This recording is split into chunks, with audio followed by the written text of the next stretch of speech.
What is going on? We are alive. We're back. We haven't done one of these in it seems like a month and a half. Mets win 4-1 over those pesky pain in our asses known as the Atlanta Braves. Max Scherzer is Max Scherzer. Edwin Diaz says 11 pitches. Good morning, good afternoon, good night. And the Mets get back to 2.5-game lead on the Atlanta Braves. Picked up another game on the Philadelphia Phillies. But who the hell cares about the Phillies? No one does. And the Mets offense wasn't great, but it was good enough. The pitching carried hard. Metsfan. Hi. What you got? All I can say is the past Mets do not win this game. They do not win this game. With the division lead dwindling, even though we haven't really been playing as bad, they showed it on the broadcast, we haven't been playing as bad. The Braves have just been on fire.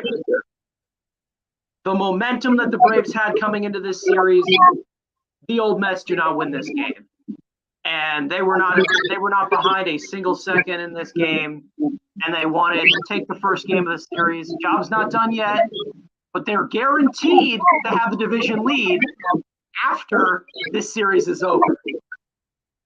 But that I'm not satisfied with. I would love to be up 4.5 games. I'd love to sweep this series. But no, amazing game for Max Scherzer. Acevedo, he got my heart pumping a little bit, but he locked it down. And then Edwin Diaz, like clockwork. I mean, this guy's been insane. K rate's up to, 51.4% this year now? I mean, this guy has been unstoppable. I mean, there's nothing I have to even rave about with this guy. I mean, we just know he's going to come in and dominate at this point. And the level of confidence that he has now is just unreal. But huge win. Back at it tomorrow, and that's about it. I mean, just great game all around. Luis Guillorme, the known power hitter himself. I don't know how the fuck that happened, but you know what? I'll take it. With a pin. All it takes is a little bit of luck, and luck goes both ways. So, whatever. Huge win. Loved it. Overall, amazing. Great. Yeah, and to your point, the last year's Mets don't win this game because last year's Mets don't have Max Scherzer. What the hell is he? What is he got? And I want some 7 innings, 3 hits. He only gave up 1 hit to some. We'll get to that guy, of course. But through 6 2/3 innings, the only hit was to that guy. 9 strikeouts. Obviously gave up left a hanging slider up to us, fastball up. And Riley turned and burned on it. But he got out of it, struck out Eddie Rosario. Gotta love those old vets with bad eyesight. But he got out of it, like you said, Ottavino. I trust him. I'm on the very few bandwagon. I do trust Adam Ottavino. I was watching. He's like, get that goddamn slider down. He just left it up, and Acuna just ripped it. And, of course, I'd like to see Eddie Escobar hold the line in the 8th inning, but hit his glove, so he would like to, obviously make the play, but piss missile. Don't know what the exit velo was. Where's Frank? He's sleeping. That's where Frank is, because he's an old man and he's got old man job, and he's sleeping. But obviously, we'll let the old man let him rest. And then, like you said, Edwin Diaz coming in, and I'm like, I'm with my dad. My dad went to shower. He's like, I don't want to watch. I'm like, it's been Diaz all year, and I legit text him. 11 pitches, 3 strikeouts, Mets win. Like, it's that automatic now. Like, this is the Diaz we traded for. This is the guy we got from Seattle. This is the guy we want. Hell, he's been better than the guy in Seattle. Jesus. But besides that, again, this is what the Mets do. They're going to pitch. Again, now you don't have Edwin Diaz tomorrow, so you face Spencer Strider. Yes, he's pitched well. But we got to get to talk about Max Fried. What? This was a off night for Max Fried, and hell, the fact that the Mets didn't take more advantage of it, 5 innings pitched, 5 walks, 5 strikeouts, 5 hits allowed, only giving up the 2 runs again. The Mets were better with risk, but they still left, I think, 7 guys on in the first 4 innings. So you don't like to see that, especially with Fried struggling. But hell, you beat an all-star, call if he should be there or not. An all-star starter, and then Darren O'Day comes in the 8th, and Luis Guillorme just says, you know what, I'm a power hitter now. and hits a fat nuclear bat flip. We're like, what the hell are we watching? And then obviously Pete with the RBI, the 2 RBIs with the ground out in the 9th and a double. Let's bring it home. I believe it was Lindor or was it Nimmo? It was Nimmo. Nimmo on the first one. But again, I think that's pretty much what we can say. I guess we could kind of point to the points in our last video on Mets Weekly. We talked about the 5 ways to beat the Braves, and they did pretty much everything. They kept Michael Harris in check, made some great defensive plays, but you really can't, obviously you can't keep him in check that way. But with the bat, quiet night, he did have a line out to Canna. Again, these guys were chasing, and Scherzer with 9 strikeouts. Diaz 1, 2, 3, chased 3 sliders all the time in the 9th. Otto got his strikeout on chase. The play through the polar bear, half the RBIs coming from the polar bear. Battle of bullpens. Again, bullpen for the Mets, 2 innings pitched, 2 hits allowed, 4 strikeouts. Look at the Braves. Obviously Scherzer, they beat up on Fried, but 2 earned runs out of the bullpen of O'Day and Stevenson. So, and the 5th one was, what was the last one? We had 2 offensive ones, 2 pitching ones. It was pitching around the zone, and they were chasing all night, especially Matt Olson. Dude looked lost all night. Definitely not Freddie Freeman, I'll tell you that, against the Mets. No Freddie Freeman. No, but all I can say about Fried is, for the kids watching, you see what happens when you walk batters. Walks are bad. You can't be walking batters. It brings up vulnerability. Even though you're playing against a team that can't fucking score the wrist right now, just magically, even though they've been really good with it for a majority of the year in the Mets, walking batters is bad. Walks are bad. Say no to walks.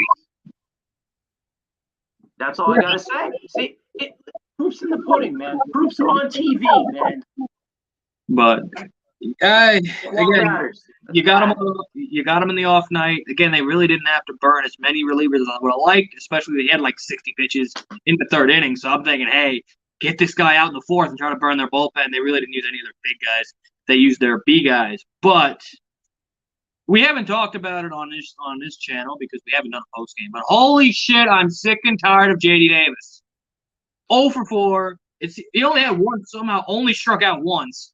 But a pop-up and a weak-ass ground ball, I think it was a weak-ass fly-out. I have seen enough of this guy. Eduardo Escobar, he did get a hit today. It was a fucking duck snort of a hit, but you take it. But especially him, he takes any hit he could possibly get. But the bottom of the lineup, you looked at it during the day, when put it out around Tacoma, or the Mets Twitter themselves put it out around 4 o'clock, you're like, oh, God, look at that bottom half of the lineup. And again, Luis Guillorme has 2 of the RBIs. But obviously, Nito, 0 for 4. J.D. Davis, 0 for 4.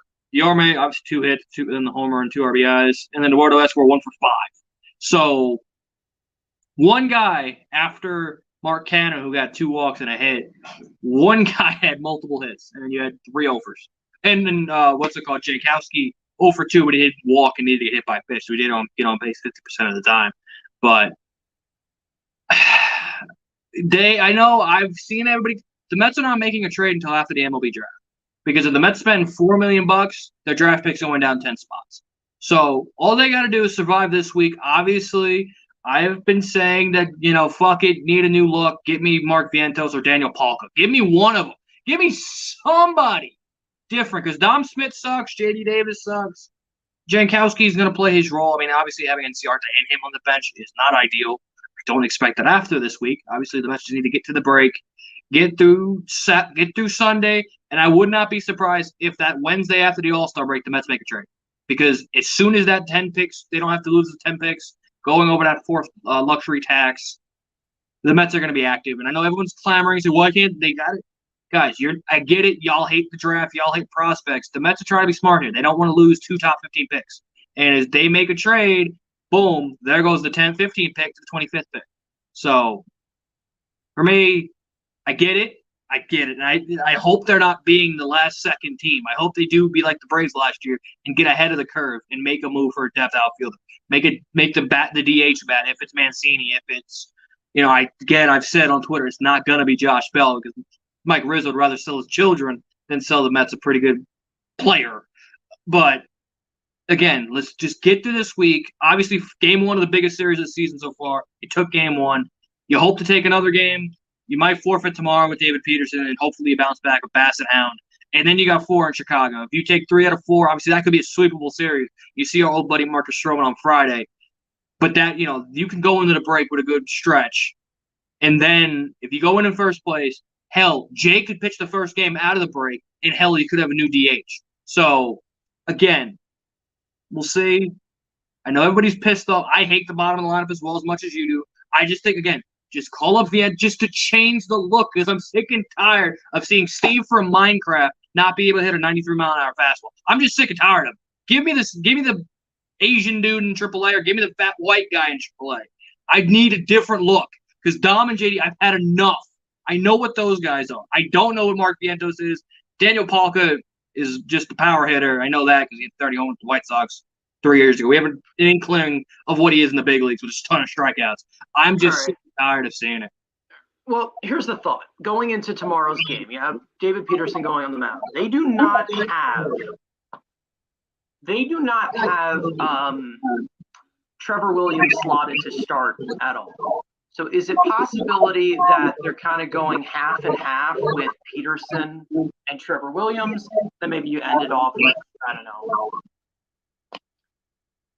Colin Holderman or, Adonis Medina or something. Like, is it possible that Adonis Medina is in Triple A. He's not.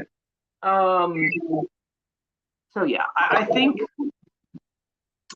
they're going to be good for pitching if all goes well. If you can get 2 to 3 runs from Peterson, if he can not walk batters like he did in Cincinnati, that'd be nice.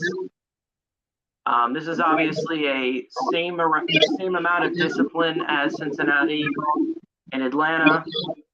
But if you hang something, they're gonna destroy you. But other than that, I think. God, I hate that guy.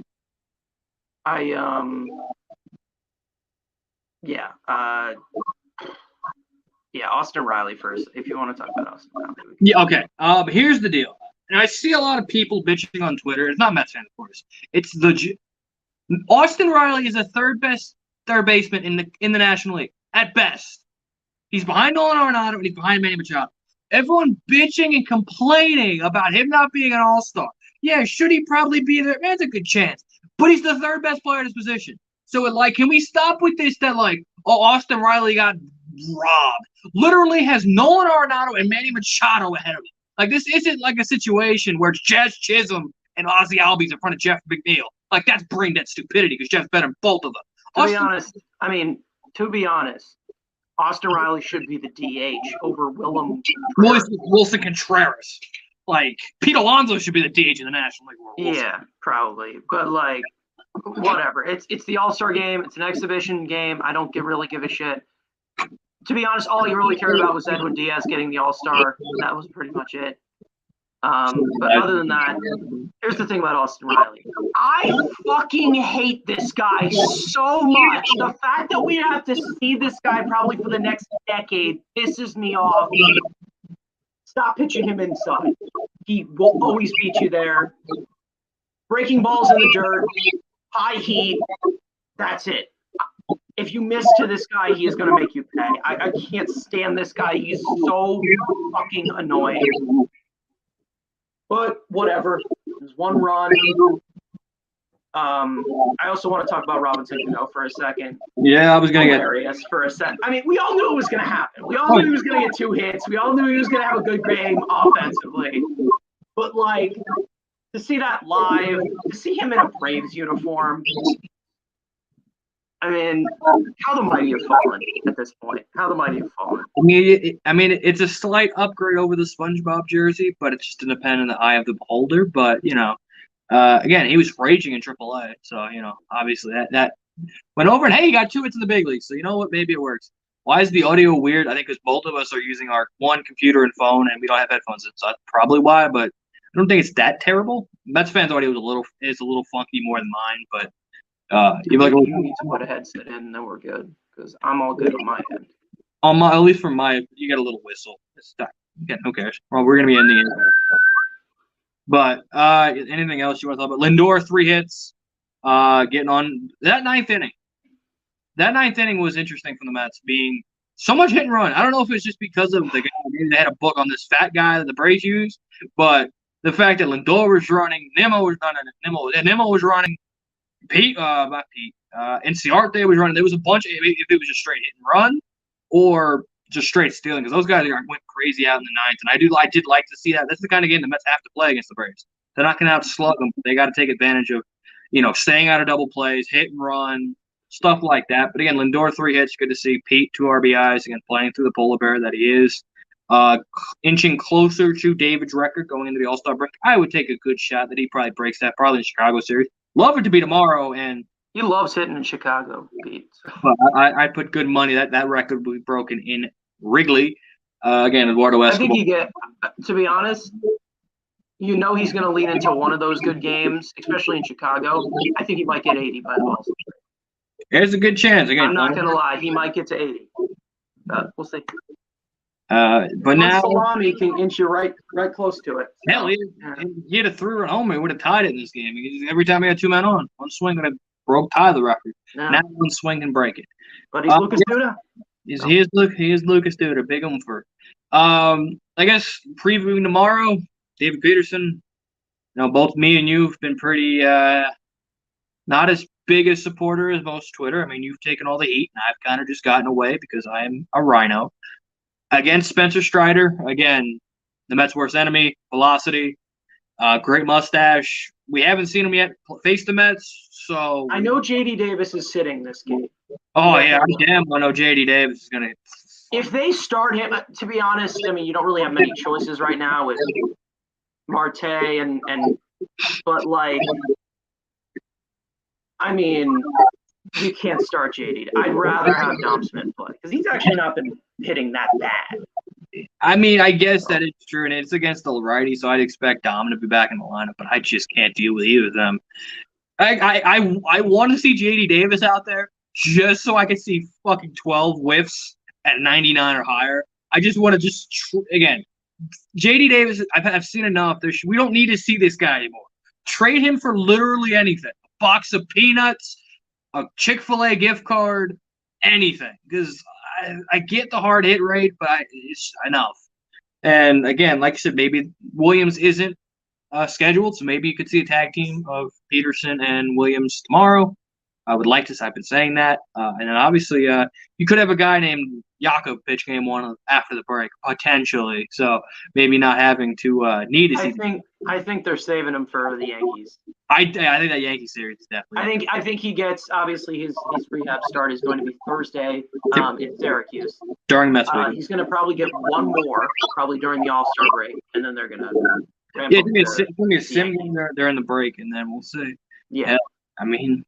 Wouldn't that be a way to start the series against San Diego? No, I wanted to be against San Diego.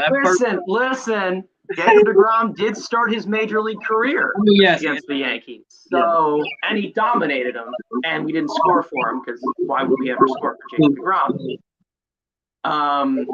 So, yeah.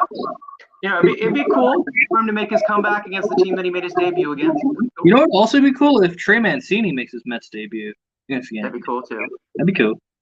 I think what they're looking to do is obviously the draft pick. They don't want that to move down. Nope. They also, I think they're just going to try and just have this DH dilemma survive to the trade deadline. Like I just don't see them pouncing on anything because I think the prices are just too high for a rental right now. You know what I mean? We need to wait for some of these teams to get desperate. And we got the Giants to fall out so we can trade for Jock Peterson. So that's the point. But one last thing, because it does kind of involve the Braves, and it's interesting because it was draft. We can trade draft picks now. The Braves. Yeah, it's the compensation. I know it's a comp. Yeah, it's no, what is it? I forget. In effect, they traded Drew Walker. Remember, you get those draft picks from other teams when they sign somebody. So it's all in play to trade them. Those have been traded for a long time. But I got confused for a second when I saw that. But then I was like, oh wait, that's a rule with the. Because I'm looking, I saw the passing tweet. I'm like, wait, we trade draft picks now? And I saw Drew Waters. I was like, whoa. Listen, I would love to have draft picks traded on draft day. Are you kidding me, man? The what if stories that you could create with these. I mean, you already get those in the NFL all the time. You already get those in the You already get those in the NBA. I mean, that would be awesome, but Yeah, for another day. Jaden Ivey did an X, but yeah, the Braves give up Drew Waters. Kind of intrigued. I mean, he did kind of fall off prospect wise, so I was like surprised when I saw Drew Waters getting moved for a draft. Like, I was like, the hell. Yeah. So I think we're gonna end it here. I'm gonna have some content on that second channel coming because shit's happening in hockey. I might go live dead ass after this. I'm thinking about it. Worst case, tomorrow I'll go live. Bunch of guys getting non-qualifying offers who are down touching the UFA market. The Penguins signed Ricard. The Gino is gone. Who knows? And then obviously Thursday, free agent starts. So that's when all hell is going to break loose. So the second channel is going to be rampant. Here, I'll probably have an idea of some videos coming. So I don't really have a sure plan yet, but I do some, obviously, if any breaking news hits, obviously that'll get a video. And then obviously daily content on Mets Weekly because that's all this guy does. And piss off Twitter. That's what he does. So any other last second thoughts before we hop out of here? Oh, God, he's picking up the camera. Oh, no. David Peterson is not a major league starter. Oh, boy. Go fuck yourself. And that'll be clipped and on my Twitter shortly. So thank you guys for watching. Be sure to drop a like, subscribe, turn on notifications on this channel. Turn on notifications on the Mets Weekly ESM channel. Be sure to check out ESM for all of your New York sports news, updates, rumors. That's your first place. Should be your nonstop spot for New York sports. So thank you guys for watching. See you guys in the next video. Peace.